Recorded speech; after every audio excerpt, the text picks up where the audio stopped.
friends, welcome to kavithasamayalarai. இன்னைக்கு நம்ம பார்க்க போகிறது ஒரு இன்ட்ரெஸ்டிங்கான ரெசிபி, ஹோம்மேட் கஸ்டர்ட் பவுடர். நம்ம வீட்டிலேயே அழகாக ஈஸியாக 5 நிமிஷத்தில் கஸ்டர்ட் பவுடர் செஞ்சு அது அழகாக ஒரு பாட்டிலில் போட்டு ஸ்டோர் பண்ணி வச்சுக்கலாங்க. 6 மாதம் வரைக்கும் வச்சு யூஸ் பண்ணலாம்.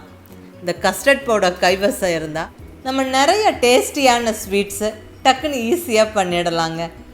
அதாவது நல்ல ஃப்ரூட் கஸ்டர்ட், சேமியா custard, custard milk shake, ice cream, pudding, கேக்குன்னு நிறைய ஸ்வீட்ஸ் பண்ணலாம். ரொம்ப ஹெல்ப்ஃபுல்லாக இருக்கும் கஸ்டர்ட் பவுடர் நம்ம வீட்டில் செஞ்சு வச்சுக்கிறது. ஸோ கண்டிப்பாக ட்ரை பண்ணி பாருங்கள். இன்றைக்கி இந்த கஸ்டர்ட் பவுடர் ரெசிபியோட நல்ல ஒரு சில்லுன்னு சுவையான ஹெல்த்தியான மில்க் ஷேக் ரெசிபியும் உங்களோட ஷேர் பண்ணிக்கிறேன். கண்டிப்பாக ரொம்ப டேஸ்ட்டாக இருக்கும். ஒரு இன்ட்ரெஸ்டிங்கான ரெசிபி இது. வாங்க ரெசிபி எப்படின்னு பார்க்கலாம்.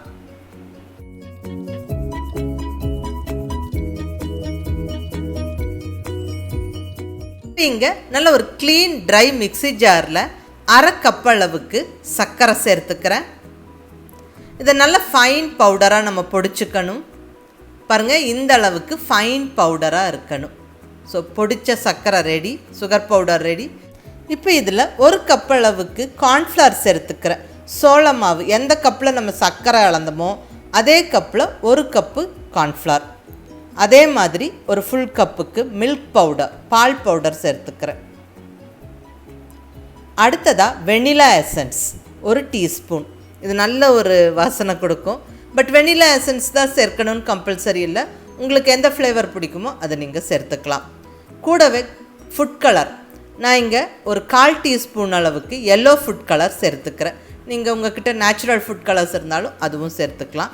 அது நம்ம விருப்பம். இல்லை ப்ளெயினாகவும் செய்யலாம், அதுவும் நம்ம விருப்பம். பட் கொஞ்சம் கலர் சேர்க்கும்போது பார்க்குறக்கு இன்ட்ரெஸ்டிங்காக இருக்கும் நம்ம ஸ்வீட்ஸ் எல்லாம் செய்யும்போது.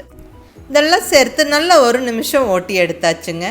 நல்ல ஃபைன் பவுடர் ஆகிடுச்சு. எல்லாமே நல்லா மிக்ஸ் ஆகிடுச்சு. பாருங்கள், இந்த அளவுக்கு ஃபைன் பவுடராக இருக்கணும். அவ்வளோதாங்க, அருமையான கஸ்டர்ட் பவுடர் ஜம்முன்னு ரெடி ஆயிடுச்சு.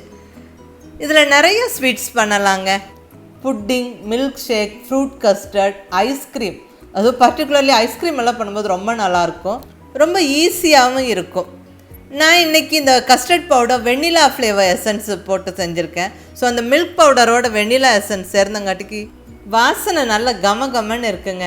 இதில் என்ன ஸ்வீட் பண்ணினாலும் ரொம்ப ரொம்ப நல்லாயிருக்கும். எல்லாருமே விரும்பி சாப்பிடுவாங்க. இந்த கஸ்டர்ட் பவுடர் பண்ணுறதுக்கு நம்ம ட்ரையான பவுடர்களை மிக்ஸி ஜாரில் போட்டு அரைச்சோம். ஸோ கொஞ்சம் சூடாக இருக்கும் கஸ்டர்ட் பவுடர் அரைச்ச உடனே. ஸோ அது கொஞ்சம் நேரம் ஆற விட்டுட்டு நம்ம அதுக்கப்புறம் ஸ்டோர் பண்ணலாம். இப்போ அடுத்தது நம்ம நல்ல ஒரு மில்க் ஷேக் ரெசிபி எப்படி பண்ணுறதுன்னு பார்க்கலாங்க. இங்கே ஒரு 1/2 லிட்டர் பால் நான் ஸ்டவ்வில் வச்சுட்டேன். இது நல்ல ஒரு கொதிக்கு கொதித்து பொங்கு வரட்டும். ஸோ இருக்கட்டுங்க. அந்த டைம் கேப்பில் நம்ம மற்ற தேவையான பொருட்களெல்லாம் ரெடி பண்ணிடலாம். இந்த மில்க் ஷேக்கை நல்ல ஒரு ஹெல்த்தியான மில்க் ஷேக்காக இங்கே ரெடி பண்ணலாங்க. இங்கே ஒரு மிக்ஸி ஜாரில் ஒரு 10 பாதாம் பருப்பு சேர்த்துக்கிறேன்.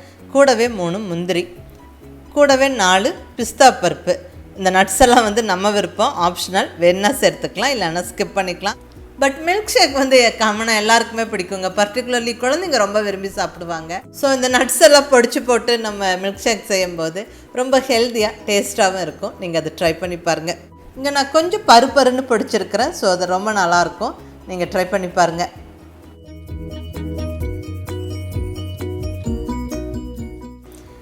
இப்போ இங்கே நம்ம ரெடி பண்ணி வச்சுருக்கிற கஸ்டர்ட் பவுடர்லேருந்து ஒரு 1.5 டேபிள் ஸ்பூன் அளவுக்கு கஸ்டர்ட் பவுடரை தனியாக ஒரு சின்ன பவுலில் எடுத்துக்கிறேன். இதில் ஒரு 1/4 கப் அளவுக்கு பால் சேர்த்துக்கிறேன். காய்ச்சி ஆற வச்ச பால் அல்லது காய்ச்சாத பால், எந்த பால் வேணாலும் நம்ம சேர்த்துக்கலாம், அது ஒன்றும் பிரச்சனை இல்லை. நல்லா இந்த கஸ்டர்ட் பவுடர் பாலில் சேர்த்து நல்லா கட்டி இல்லாமல் கலந்துக்கணும். பாருங்கள், இந்த மாதிரி கட்டி இல்லாமல் கலந்துக்கணும். So custard mix ready. இங்கே பாலும் நல்லா கொதிச்சிருச்சு, நல்ல பொங்கு வந்துருச்சுங்க. இப்போ நம்ம ரெடி பண்ணி வச்சுருக்கிற இந்த கஸ்டர்ட் மிக்ஸை நம்ம இந்த பாலில் சேர்த்து விட்டு நல்லா கலந்து விடுவோம். ஒரு 1-2 நிமிஷம் பாயில் ஆக விடுவோம். பால் நல்லா திக்காகும். ரொம்ப கஸ்டர்ட் பவுடர் சேர்த்துருந்தா ரொம்ப திக்காயிரும், ஐஸ்கிரீம் கன்சிஸ்டன்சிக்கு போயிடும். ஸோ நம்ம இங்கே செய்கிறது மில்க் ஷேக்கு. ஸோ இந்த அளவுக்கு நம்ம பவுடர் சேர்த்து கலந்துக்கிட்டால் மட்டுமே போதும். பாருங்கள், நல்ல ஒரே நிமிஷத்தில் பால் நல்லா திக்கானது நம்மளுக்கு தெரியுது. ஆற இன்னும் திக்காகும். இப்போ நம்ம இந்த ஸ்டேஜில் நம்ம பொடிச்சு வச்சுருக்கிற நட்ஸ் பவுடரை சேர்த்துடலாங்க. நல்லா கலந்து விட்டுருவோம். இன்னொரு நிமிஷம் பாயில் ஆகட்டும். இப்போ சுகர் சேர்த்துக்கலாம். நம்ம கஸ்டர்ட் பவுடரில் சுகர் சேர்த்துருக்குறோம். பட் கஸ்டர்ட் பவுடர் யூஸ் பண்ணி நம்ம எந்த ஸ்வீட் செய்யும் போதும் கொஞ்சம் சுகர் ஆட் பண்ணிக்கணும். ஏன்னா அந்த ஸ்வீட்னஸ் பத்தாது. இப்போ நான் தேவையான அளவு சுகர் சேர்த்துக்கிட்டேன். நீங்கள் உங்களுடைய டேஸ்ட்டுக்கு தகுந்த மாதிரி சேர்த்துக்கோங்க. நல்லா சுகர் கரையிற அளவுக்கு நம்ம கலந்து விட்டுட்டு ஸ்டவ்வை ஆஃப் பண்ணிடலாம். ஸோ இருக்கட்டுங்க.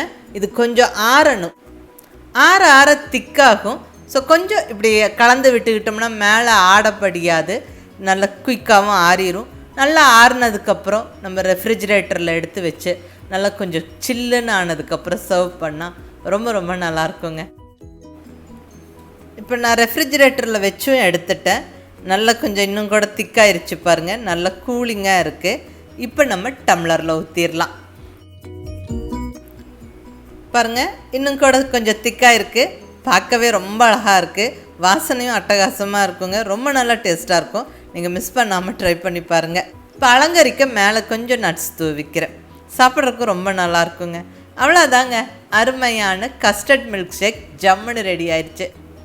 நம்ம இந்த மாதிரி கஸ்டர்ட் பவுடர் வீட்லேயே அழகாக செஞ்சு எடுத்து ஸ்டோர் பண்ணி வச்சுக்கிட்டா நமக்கு தேவைப்படுறப்ப மில்க் ஷேக் டக்குன்னு பண்ணிடலாம். ரொம்ப நல்லாயிருக்கும். நீங்கள் ட்ரை பண்ணி பாருங்கள். ரொம்ப ஒரு ஈஸி சிம்பிள் ரெசிபி தான். இந்த கஸ்டர்ட் பவுடர் வச்சு நம்ம நிறைய டிஷ்ஷஸ் பண்ணலாம். அது அடுத்தடுத்த வீடியோஸில் நான் அப்லோட் பண்ணுறேன். ஏற்கனவே ஒரு சில வீடியோஸை நான் அப்லோட் பண்ணியிருக்கிறேன். மிஸ் பண்ணாமல் கஸ்டர்ட் பவுடர் இதே மாதிரி மில்க் ஷேக்கை ட்ரை பண்ணி பார்த்துட்டு உங்கள் ஃபீட்பேக் சொல்லுங்கள். கண்டிப்பாக எல்லாருக்குமே ரொம்ப பிடிக்கும். பிடிச்சிருந்தா லைக் பண்ணி, ஷேர் பண்ணி, கமெண்ட் பண்ணுங்கள். கவிதா சமையலறை சப்ஸ்கிரைப் பண்ணி என்னுடைய மற்ற ரெசிபிஸும் வீடியோஸும் பாருங்கள். தேங்க்யூ.